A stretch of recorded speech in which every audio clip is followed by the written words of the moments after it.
The Villefort family vault. 2 days after, a considerable crowd was assembled, towards 10 o'clock in the morning, around the door of Monsieur de Villefort's house, and a long file of mourning coaches and private carriages extended along the Faubourg Saint-Honoré and the Rue de la Pépinière. Among them was one of a very singular form, which appeared to have come from a distance. It was a kind of covered wagon, painted black, and was one of the first to arrive. Inquiry was made, and it was ascertained that by a strange coincidence this carriage contained the corpse of the Marquis de Saint-Méran, and that those who had come thinking to attend one funeral would follow two. Their number was great. The Marquis de Saint-Méran was one of the most zealous and faithful dignitaries of Louis XVIII and King Charles X, had preserved a great number of friends, and these, added to the personages whom the usages of society gave Villefort a claim on, formed a considerable body. Due information was given to the authorities, and permission obtained that the two funerals should take place at the same time. A second hearse, decked with the same funereal pomp, was brought to Monsieur de Villefort's door, and the coffin removed into it from the post-wagon. The two bodies were to be interred in the cemetery of Père-Lachaise, where Monsieur de Villefort had long since had a tomb prepared for the reception of his family. The remains of poor Renée were already deposited there, and now, after 10 years of separation, her father and mother were to be reunited with her. The Parisians, always curious, always affected by funereal display, looked on with religious silence, while the splendid procession accompanied to their last abode two of the number of the old aristocracy, the greatest protectors of commerce and sincere devotees to their principles. In one of the mourning coaches, Beauchamp, Debray, and Château Renaud were talking of the very sudden death of the Marchioness. "I saw Madame de Saint-Méran only last year at Marseilles, when I was coming back from Algiers," said Château Renaud. "She looked like a woman destined to live to be 100 years old, from her apparent sound health and great activity of mind and body. How old was she?" "France assured me," replied Albert, "that she was 66 years old. But she has not died of old age, but of grief. It appears that since the death of the Marquis, which affected her very deeply, she has not completely recovered her reason." "But of what disease, then, did she die?" asked Debray. "It is said to have been a congestion of the brain, or apoplexy, which is the same thing, is it not?" "Nearly." "It is difficult to believe that it was apoplexy," said Beauchamp. "Madame de Saint-Méran, whom I once saw, was short, of slender form, and of a much more nervous than sanguine temperament. Grief could hardly produce apoplexy in such a constitution as that of Madame de Saint-Méran." "At any rate," said Albert, "whatever disease or doctor may have killed her, Monsieur de Villefort, or rather Mademoiselle Valentine, or still rather our friend France, inherits a magnificent fortune, amounting, I believe, to 80,000 livres per annum." "And this fortune will be doubled at the death of the old Jacobin, Noirtier." "This is a tenacious old grandfather," said Beauchamp. "Tenacem propositi verum. I think he must have made an agreement with death to outlive all his heirs, and he appears likely to succeed. He resembles the old conventionalist of '93, who said to Napoleon in 1814, 'You bend because your empire is a young stem, weakened by rapid growth.' Take the Republic for a tutor. Let us return with renewed strength to the battlefield, and I promise you 500,000 soldiers, another Marengo, and a second Austerlitz. Ideas do not become extinct, sire. They slumber sometimes, but only revive the stronger before they sleep entirely. Ideas and men appeared the same to him. On one thing only puzzles me, namely how Franz d'Épinay will like a grandfather who cannot be separated from his wife. But where is Franz? In the first carriage with Monsieur de Villefort, who considered him already as one of the family. Such was the conversation in almost all the carriages. These two sudden deaths, so quickly following each other, astonished everyone.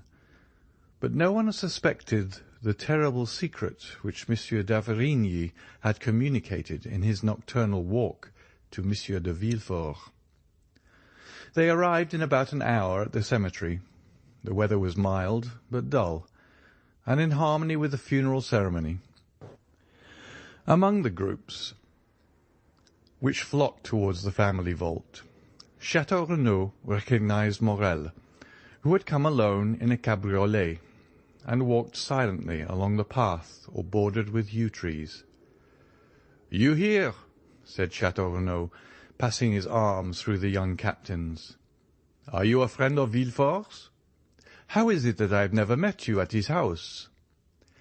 "I am no acquaintance of Monsieur de Villefort's," answered Morel, "but I was of Madame de Saint-Méran." Albert came up to them at this moment with Franz. "The time and place are but ill-suited for an introduction," said Albert. "But we are not superstitious, Monsieur Morel. Allow me to present to you Monsieur Franz d'Épinay, a delightful travelling companion with whom I made the tour of Italy. My dear Franz, Monsieur Maximilian Morel, an excellent friend I have acquired in your absence, and whose name you will hear me mention every time I make an allusion to affection, wit, or amiability." Morel hesitated for a moment. He feared it would be hypocritical to accost in a friendly manner the man whom he was tacitly opposing, but his oath and the gravity of the circumstances recurred to his memory. He struggled to conceal his emotion, and bowed to Franz. "Mademoiselle de Villefort is in deep sorrow, is she not?" said Debray to Franz. "Extremely," replied he. "She looked so pale this morning, I scarcely knew her." These apparently simple words pierced Morel to the heart. This man had seen Valentine and spoken to her. The young and high-spirited officer required all his strength of mind to resist breaking his oath. He took the arm of Chateau Renaud and turned towards the vault, where the attendants had already placed the two coffins. "This is a magnificent habitation," said Beauchamp, looking towards the mausoleum. "A summer and winter palace. You will in turn enter it, my dear Épinay, for you will soon be numbered as one of the family. I, as a philosopher, should like a little country house, a cottage down there under the trees, without so many free stones over my poor body. In dying, I will say to those around me what Voltaire wrote to Piron, 'Eorus, and all will be over.' But come, Franz, take courage. Your wife is an heiress." "Indeed, Beauchamp, you are unbearable. Politics has made you laugh at everything, and political men have made you disbelieve everything. But when you have the honour of associating with ordinary men, and the pleasure of leaving politics for a moment, try to find your affectionate heart, which you leave with your stick when you go to the chamber." "But tell me," said Beauchamp, "what is life? Is it not a hole in death's anteroom?" "I am prejudiced against Beauchamp," said Albert, drawing Franz away, and leaving the former to finish his philosophical dissertation with Debray. The Villefort vault formed a square of white stones about 20 feet high. An interior partition separated the two families, and each apartment had its entrance door. Here were not, as in other tombs, ignoble drawers, one above another, where thrift bestows its dead and labels them like specimens in a museum. All that was visible within the bronze gates was a gloomy-looking room, separated by a wall from the vault itself.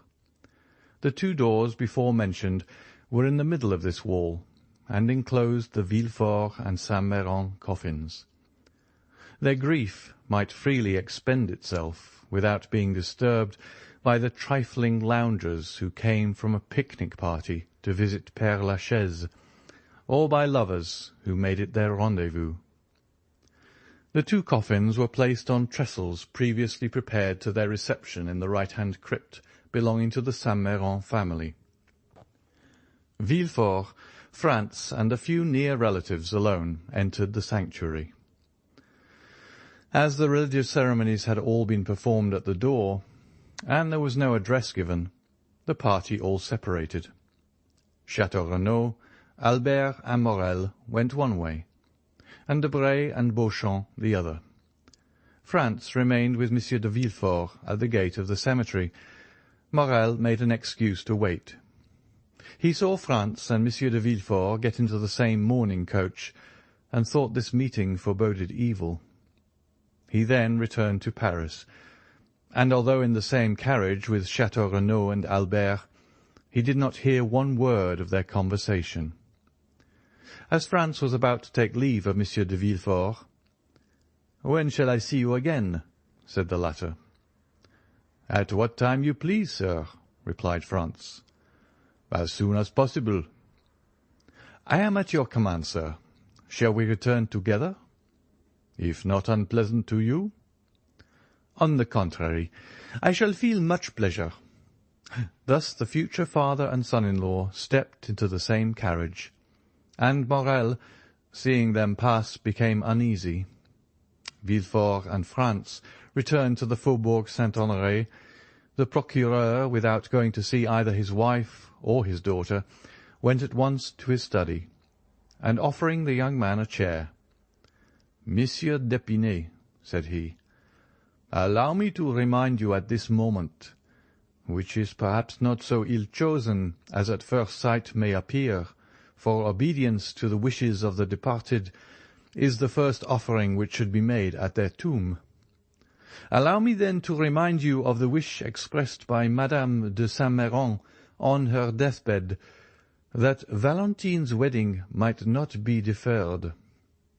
You know the affairs of the deceased are in perfect order, and her will bequeaths to Valentine the entire property of the Saint-Méran family.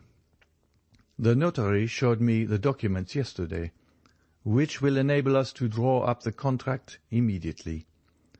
You may call on the notary, Monsieur Deschamps, Place Beauvau, Faubourg Saint-Honoré, and you have my authority to inspect those deeds." "Sir," replied Monsieur d'Épinay, "it is not perhaps the moment for Mademoiselle Valentine, who is in deep distress, to think of her husband. Indeed, I fear—" "Valentine will have no greater pleasure than that of fulfilling her grandmother's last injunctions. There will be no obstacle from that quarter, I assure you." "In that case," replied Franz, "as I shall raise none, you may make arrangements when you please. I have pledged my word, and shall feel pleasure and happiness in adhering to it." "Then," said Villefort, "nothing further is required. The contract was to have been signed 3 days since. We shall find it all ready and can sign it today." "But the morning," said Franz, hesitating. "Don't be uneasy on that score," replied Villefort. "No ceremony will be neglected in my house. Mademoiselle de Villefort may retire during the prescribed 3 months to her estate of Saint-Méran. I say hers, for she inherits it today. There, after a few days, if you like, the civil marriage shall be celebrated without pomp or ceremony. Madame de Saint-Méran wished her daughter should be married there. When that is over, you, sir, can return to Paris, while your wife passes the time of her mourning with her mother-in-law." "As you please, sir," said Franz. "Then," replied Monsieur de Villefort, "have the kindness to wait half an hour. Valentine shall come down into the drawing-room. I will send Monsieur Deschamps. We will read and sign the contract before we separate. And this evening Madame de Villefort shall accompany Valentine to her estate, where we will rejoin them in a week." "Sir," said Franz, "I have one request to make." "What is it?" "I wish Albert de Morcerf and Raoul de Château-Renaud to be present at this signature. You know they are my witnesses." "Half an hour will suffice to apprise them. Will you go for them yourself, or shall you send?" "I prefer going, sir." "I shall expect you then in half an hour, Baron, and Valentine will be ready." Franz bowed and left the room. Scarcely had the door closed when Monsieur de Villefort sent to tell Valentine to be ready in the drawing-room in half an hour, as he expected the notary and Monsieur d'Épinay and his witnesses. The news caused a great sensation throughout the house. Madame de Villefort would not believe it, and Valentine was thunderstruck. She looked around for help, and would have gone down to her grandfather's room, but on the stairs she met Monsieur de Villefort, who took her arm and led her into the drawing-room. In the ante-room Valentine met Barrois, and looked despairingly at the old servant. A moment later Madame de Villefort entered the drawing-room with her little Edward. It was evident that she had shared the grief of the family, for she was pale and looked fatigued. She sat down, took Edward on her knees, and from time to time pressed this child, on whom her affections appeared centred, almost convulsively to her bosom. Two carriages were soon heard to enter the courtyard. One was the notary's, the other that of Franz and his friends. In a moment the whole party was assembled. Valentine was so pale one might trace the blue veins from her temples, round her eyes and down her cheeks. Franz was deeply affected. Château-Renaud and Albert looked at each other with amazement. The ceremony, which was just concluded, had not appeared more sorrowful than did that which was about to begin. Madame de Villefort had placed herself in the shadow behind a velvet curtain, and as she constantly bent over her child, it was difficult to read the expression of her face. Monsieur de Villefort was, as usual, unmoved. The notary, after having, according to the customary method, arranged the papers on the table, taken his place in an armchair, and raised his spectacles, turned towards Franz. "Are you Monsieur Franz de Quesnel, Baron d'Épinay?" asked he, although he knew it perfectly. "Yes, sir," replied Franz. The notary bowed. "I have then to inform you, sir, at the request of Monsieur de Villefort, that your projected marriage with Mademoiselle de Villefort has changed the feeling of Monsieur Noirtier towards his grandchild, and that he disinherits her entirely of the fortune he would have left her. Let me hasten to add," continued he, "that the testator, having only the right to alienate a part of his fortune, and having alienated it all, the will not bear scrutiny and is declared null and void." "Yes," said Villefort, "but I warn Monsieur d'Épinay that during my lifetime my father's will shall never be questioned, my position forbidding any doubt to be entertained." "Sir," said Franz, "I regret much that such a question has been raised in the presence of Mademoiselle Valentine. I have never inquired the amount of her fortune, which, however limited it may be, exceeds mine, My family has sought consideration in this alliance with Monsieur de Villefort. All I seek is happiness." Valentine imperceptibly thanked him, while 2 silent tears rolled down her cheeks.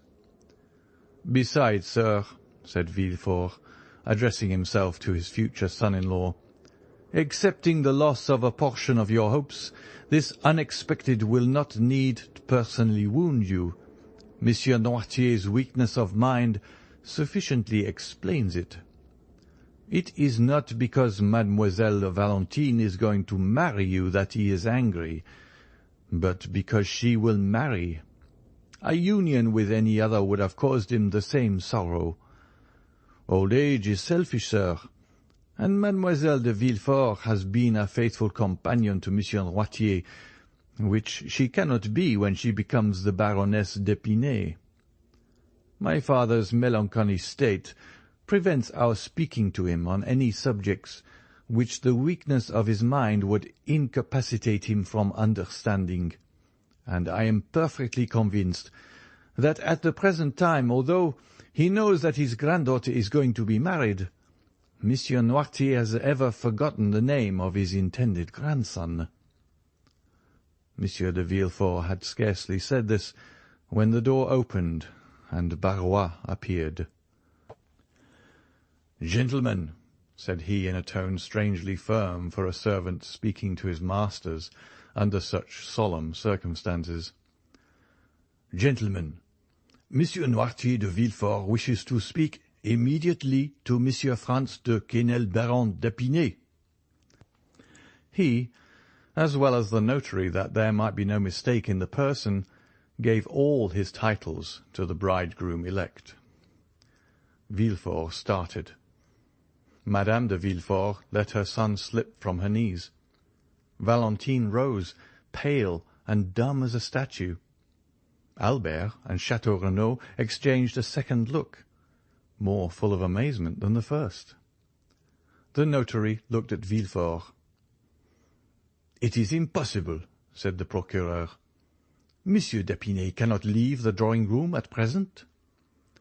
"It is at this moment," replied Barrois with the same firmness, "that Monsieur Noirtier, my master, wishes to speak on important subjects to Monsieur Franz d'Épinay." "Grandpapa Noirtier can speak now, then," said Edward with his habitual quickness. However, his remark did not make Madame de Villefort even smile, so much was every mind engaged, and so solemn was the situation. Astonishment was at its height. Something like a smile was perceptible on Madame de Villefort's countenance. Valentine instinctively raised her eyes, as if to thank heaven. "Pray go, Valentine," said Monsieur de Villefort, "and see what this new fancy of your grandfather's is." Valentine rose quickly, and was hastening joyfully towards the door, when Monsieur de Villefort altered his intention. "Stop," said he. "I will go with you." "Excuse me, sir," said Franz. "Since Monsieur Noirtier sent for me, I am ready to attend to his wish. Besides, I shall be happy to pay my respects to him, not having yet had the honour of doing so." "Pray, sir," said Villefort with marked uneasiness, "do not disturb yourself." "Forgive me, sir," said Franz in a resolute tone. "I would not lose this opportunity of proving to Monsieur Noirtier how wrong it would be of him to encourage feelings of dislike to me, which I am determined to conquer, whatever they may be, by my devotion." And without listening to Villefort, he arose and followed Valentine, who was running downstairs with the joy of a shipwrecked mariner who finds a rock to cling to. Monsieur de Villefort followed them. Château Renaud and Morcerf exchanged a third look of still increasing wonder. End of chapter 74.